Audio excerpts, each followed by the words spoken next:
has been. And you just had assumed the presidency, I think, 2 months earlier. And now we are back, 26 months later, 28 months later. How the world has changed. And you have been at a central point of all those changes, actually having to support the burden of those changes and to make sure that we take the necessary actions. I mean, it's just unbelievable. You started your mandate with the commitment to make Europe more digital, to make it greener, and I think you have made great progress in this respect. But then COVID came, and you took a major role in terms of vaccines. We had to manage the consequences of COVID. Just imagine what it means to put together a 800 billion recovery program. And then, just 3 months ago, the war, the aggression of Russia on Ukraine happened, and you took again a very determining role in shaping Europe's reaction. If I would summarize, Europe is back, and therefore we have the great pleasure to welcome you here. Please greet the President of the European Commission, Ursula von der Leyen.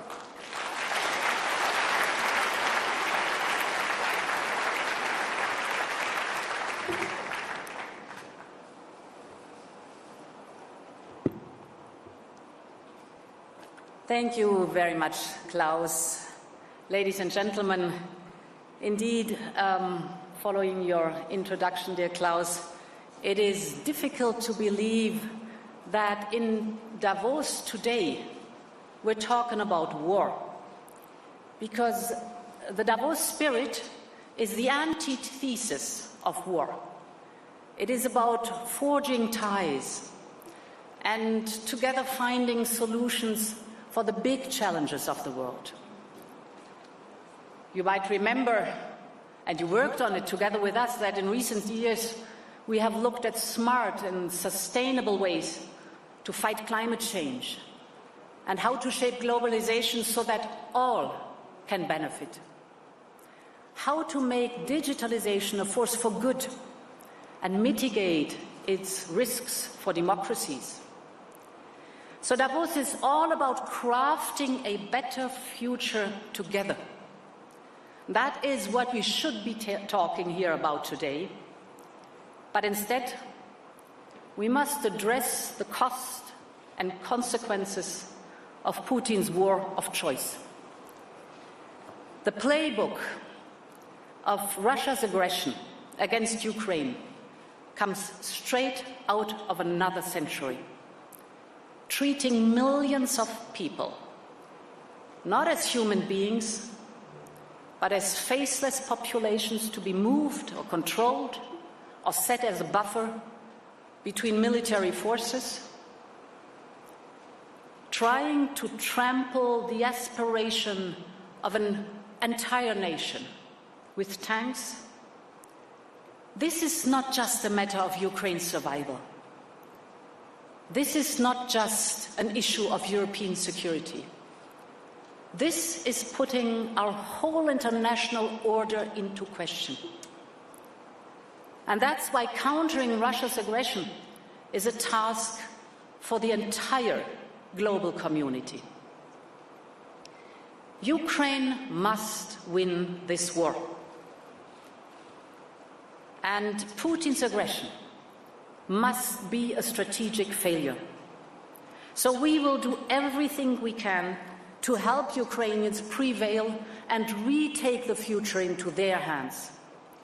For the first time in history, the European Union is providing military aid to a country under attack. We are mobilizing our full economic power. Our sanctions and the self-sanctionings of companies themselves are draining Russia's economy and thus draining the Kremlin's war machine. Our member states are caring for 6 million Ukrainian refugees, and actually there are 8 million internally displaced people in Ukraine itself. And in parallel, Ukraine needs direct budget support now to keep the economy running. It's about pensions, it's about salaries, it's about the basic services that have to be provided, and therefore we have proposed a 10 billion euros macro-financial assistance. It is the largest package of macro-financial assistance ever conceived by the European Union for a third country. Other countries, starting with our friends in the United States, are doing their utmost too. It is an economic relief operation with no precedent in recent history. But that is the short term, and much more needs to be done. So with the same resolve, we will, hand in hand, help Ukraine rise from the ashes.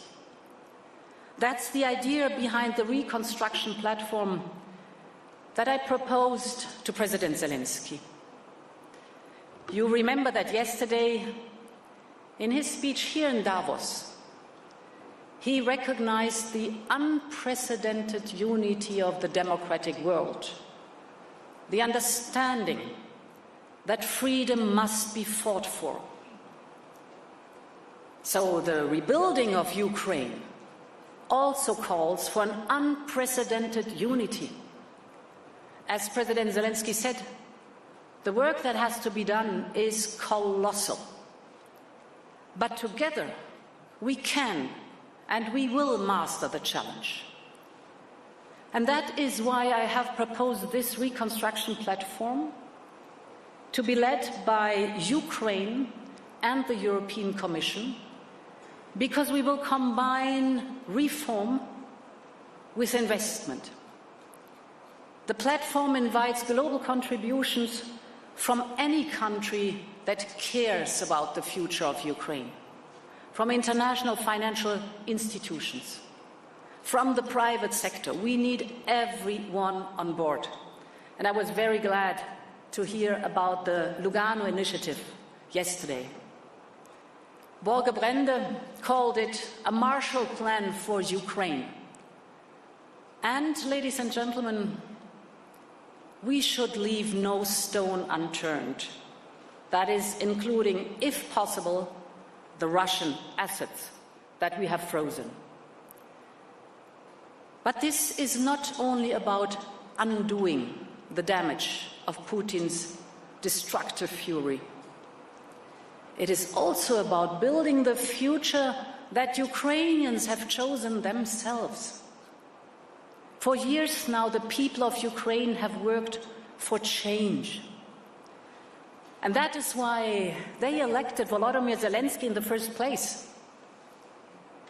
The reconstruction of the country should combine massive investment with ambitious reforms.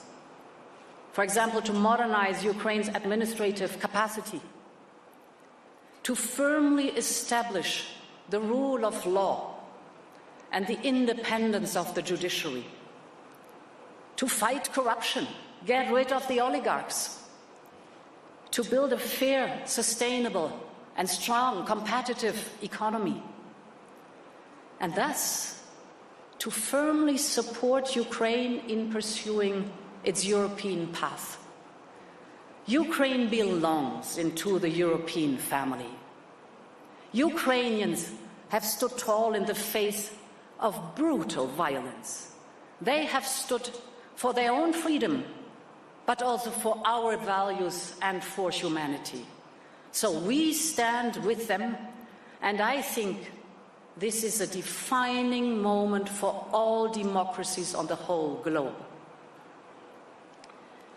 Ladies and gentlemen, this conflict is also sending shockwaves throughout the world, further disrupting supply chains already stretched by the pandemic. It is putting new burdens on businesses and households. And it has created a thick fog of uncertainty for investors across the globe. And more companies and countries already battered by 2 years of COVID-19 and all the resulting supply chain issues must now cope with rising prices for energy as a direct result of Putin's unpardonable war. And Russia has tried to put pressure on us, for example, by cutting the energy supplies, the gas supplies of Bulgaria, Poland, and now lately Finland. But this war and this behavior we see has only strengthened Europe's resolve to get rid of Russian fossil fuel dependency rapidly. The climate cannot wait, but now the geopolitical reasons are evident too. We have to diversify away from fossil fuels. We have set our course already towards climate neutrality, so now we must accelerate our clean energy transition. And fortunately, we are already having in place the means to do so. The European Green Deal is already ambitious, but now we are taking our ambition yet to another level. Last week, the European Commission tabled and proposed REPowerEU. That is our €300 billion plan to phase out of Russian fossil fuels and fast forward the green transition. And today, if we look at the share of renewables we have in Europe, almost a quarter of the energy we consume in Europe stems from renewable sources already. This is the famous European Green Deal. But now, through REPowerEU, we will practically double this share to 45% in 2030. This is only possible by also bringing cross-border cooperation to a new level. Take, for example, the North Sea of Europe and what is happening there. Last week, we had 4 European member states joining forces to harness the energy of offshore wind, and they decided to quadruple their offshore wind capacity by 2030. That will mean wind farms in the North Sea will cover the annual energy consumption of more than 50 million homes. This is roughly 1/4 of all European households. This is the right way to go. Renewable energy is basically our springboard towards net zero CO2 emissions. And it is good for the climate, but it is also good for our independence and for our security of energy supply. The same is true for the diversification of our gas supply. This is another pillar of REPowerEU. As we speak, Europe is concluding new arrangements with reliable, trustworthy suppliers all over the world. In March, I agreed with President Biden to significantly step up LNG deliveries from the United States to the European Union. The amount will replace around about 1/3 of the Russian gas we have today. More LNG pipeline gas will also come from the Middle East and North Africa. New LNG terminals in Greece, in Cyprus, and in Poland will soon become operational, as will new interconnectors. And important is that the connecting pipeline infrastructure will then, over time, form the core of our hydrogen corridors. Hydrogen, ladies and gentlemen, is the new frontier of Europe's energy network. But we must also think further ahead. The economies of the future will no longer rely on oil and coal, but on lithium for batteries, on silicon metal for chips, on rare earth permanent magnets for electric vehicles and wind turbines. And it's sure the green and digital transition will massively increase our need for these materials. However, if we look at where we are today, access to these materials is not at all a given. For many of them, we rely on a handful of producers all over the world. So we must avoid falling into the same trap as with oil and gas. We should not replace old dependencies with new ones. We are therefore working to ensure the resilience of our supply chains. And again, strong international partnerships are at the heart of the solution. So the Commission has already secured strategic raw material partnerships with countries, for example, like Canada, and additional reliable partnerships will follow. Once again, together we can create more balanced interdependencies and build supply chains that we can really trust. Ladies and gentlemen,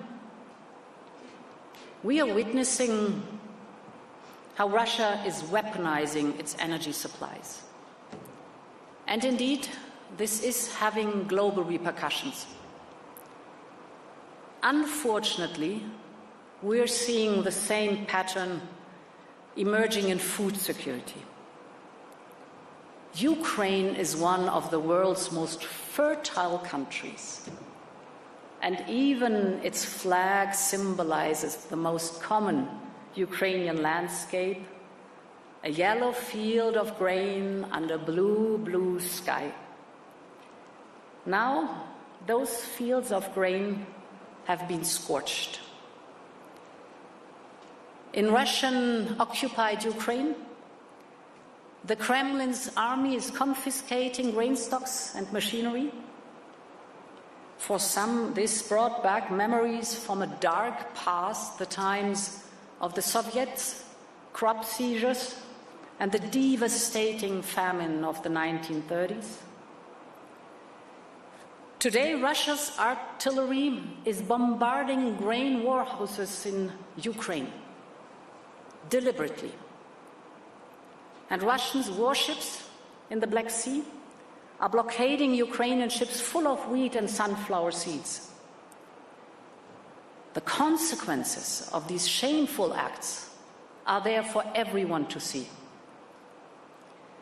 Global wheat prices are skyrocketing, and it's the fragile countries and vulnerable populations that suffer the most. Bread prices in Lebanon have increased by 70%, and food shipments from Odessa could not reach Somalia. And on top of this, Russia is now hoarding its own food exports as a form of blackmail, holding back supplies to increase global prices or trading wheat in exchange for political support. This is using hunger and grain to wield power. And again, our answer is and must be to mobilize greater collaboration and support at the European and global level. First, Europe is working hard to get grain to global markets out of Ukraine. You must know that there are currently 20 million tons of wheat stuck in Ukraine. The usual export in Ukraine was 5 million tons per month. Now it is down to 200,000 to 1 million tons. By getting it out, we can provide Ukrainians with the needed revenues and the World Food Programme with supplies it so badly needs. So to do this, we are opening solidarity lines, we are linking Ukraine's borders to our ports, we're financing different modes of transportation so that Ukraine's grain can reach the most vulnerable countries in the world. Second, we're stepping up our own production to ease pressure on global food markets. And we're working with the World Food Programme so that available stocks and additional countries are able to reach the products, to have the products at affordable prices. Global cooperation is the antidote against Russia's blackmail. Third, we're supporting Africa in becoming less dependent on food imports. Only 50 years ago, Africa produced all the food it needed. For centuries, countries like Egypt were the granaries of the world. Then climate change made water scarce, and the desert swallowed hundreds of kilometers of fertile land year after year. Today, Africa is heavily dependent on food imports, and this makes it vulnerable. Therefore, an initiative to boost Africa's own production capacity will be critical to strengthen the continent's resilience. The challenge is to adapt farming to a warmer and drier age. So innovative technologies will be crucial to leapfrog. Companies around the world are already testing high-tech solutions for climate-smart agriculture. For example, precision irrigation, operating on power from renewable, or vertical farming, or nanotechnologies, which can cut the use of fossil fuels to produce fertilizers. Ladies and gentlemen, the signs of a growing food crisis are obvious.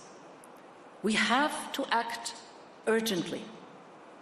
But there are also solutions today and on the horizon. And this is why, again, cooperation.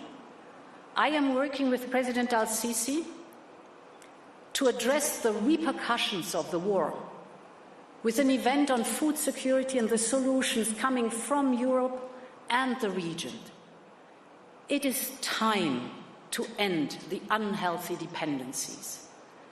It is time to create new connections. It is time to replace the old chains with new bonds.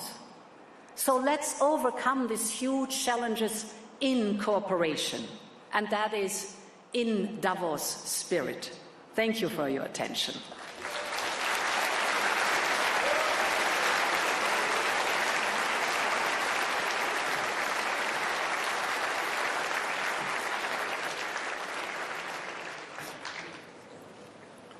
Madam President, dear Ursula, your speech, I think, for me was impressive because it was also a very reassuring answer to some of the concerns President Zelensky raised yesterday. So I'm very happy that in Davos he gets also response. And second, what impresses me as former professor for strategy, how you take and Europe takes the existential crisis. It's an existential crisis at the same time as an opportunity to shape its own future in a much more constructive way.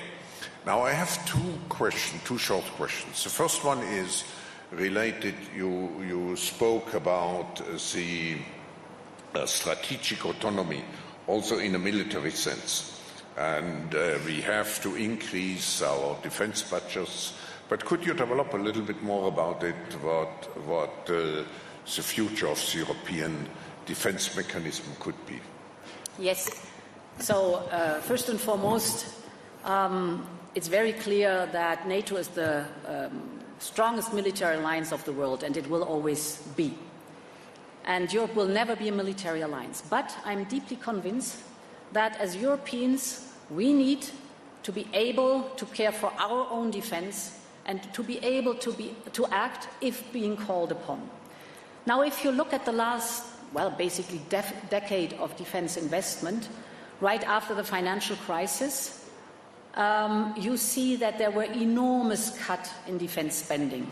And if you look at the aggregated figures now, since the financial and economic crisis, you see that the defense investment in Europe rose by 20%, in the United States by 65%, in Russia by 300%, and in China by 600%. Of course, I know these are relative figures, but they are telling. Now, it is very good that with the bitter experience of war back on European soil, we realize we have to invest much more in a solid European defense capabilities. Leaders have agreed to spend 200 billion euros, step up in spending 200 billion euros in defense capabilities. So far, this is good. Very important for us in the European Union is that this is not 27 times fragmented investment in defense capabilities, because as a former Minister of Defense, I know very well how important interoperability between armed forces is. So that you have not 17 different types of tanks or fighter jets, but 1 or 2. Because this gives you the opportunity to scale up, so to use the economy of scales, to work together on spare parts, but also to exchange personnel that is trained on that. For example, an Estonian pilot could fly a fighter jet that comes from Belgium. So the interoperability between the armed forces is really crucial. And therefore, we are now putting up a platform in the European Union to orchestrate and to make sure that we have a joint procurement approach for this massive investment that will be there. Ursula, last question. If you look long term, can you ever imagine that Russia will re-find its place in Europe? Yes, is my answer. If Russia finds its way back to democracy, the rule of law, the respect for the international rules-based order, then it's a clear yes, because Russia is our neighbor. Russia will stay there. We share a long history. We share culture.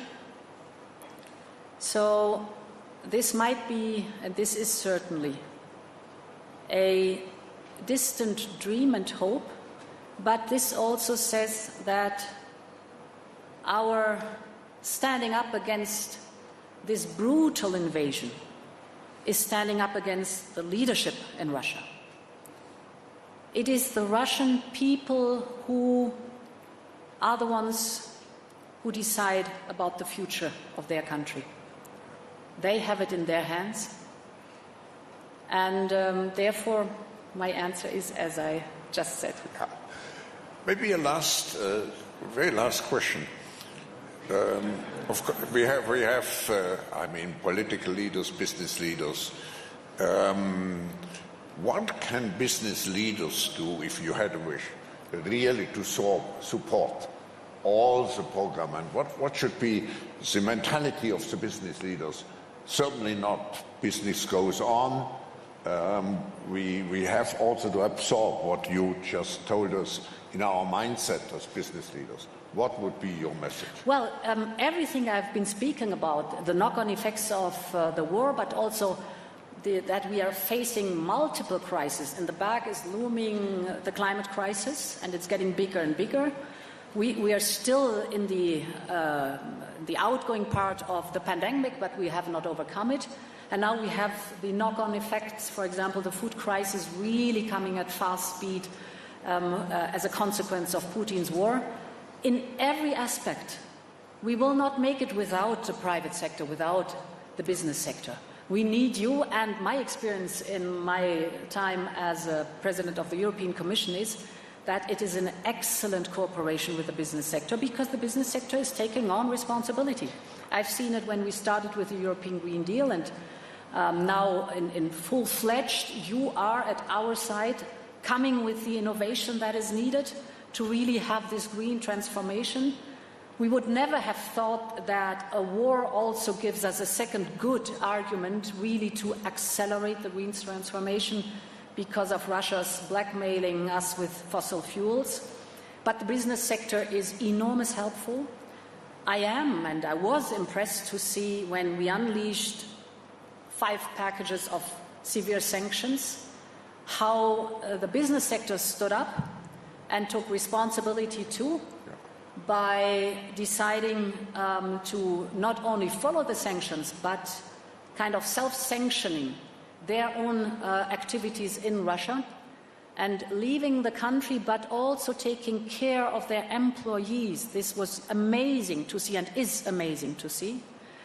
And now, if I raise the topic of the food crisis, we will need all our combined strength to manage that, because there are already millions of people that are at the very bottom of poverty and do not know where to have a meal the next day. But this will be getting much worse over the next month, because the Ukraine wheat and grain supply and the Russian grain supply, which were the granaries of the world, isn't there anymore, with all the consequences for the poorest in the world. We'll need every helping hand, and you are always the masters of precise, tailored solutions and innovations. So we can do the framework that eases it for you or nudges you in the right direction, but the innovation, the solutions, come from research and science, of course, but also from the business sector, and therefore you are so important. Thank you on behalf of all the participants, Madam President, for your so comprehensive speech. Thank you.